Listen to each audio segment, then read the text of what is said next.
पुढची बातमी उल्हासनगरमधून आहे। उल्हासनगरमध्ये रिक्षा चालकाच्या घरावरती गोळीबार झालाय। पहाटेच्या सुमारास अज्ञात दुचाकीस्वारानं 2 गोळ्या झाडलेल्या आहेत। विठ्ठलवाडी पोलीस स्थानकामध्ये गुन्हा दाखल झालेला आहे। पोलीस घटनास्थळी दाखल झाले, तपासाला सुरुवात झाली आहे। उल्हासनगरमध्ये घरावरती गोळीबार झालेला आहे। रिक्षा चालकाच्या घरावर गोळीबार झालाय। पहाटेच्या सुमारास अज्ञात दुचाकीस्वारानं 2 गोळ्या झाडल्या।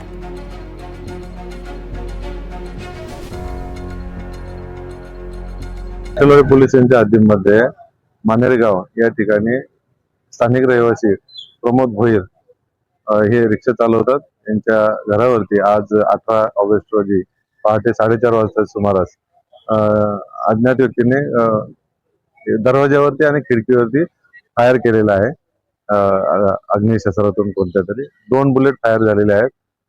याच्यामध्ये कुणी अद्याप जखमी झालेले नाही आणि आपण त्याप्रमाणे प्रमोद यांच्या तक्रारीवरून भारतीय न्याय संहिता कलम आणि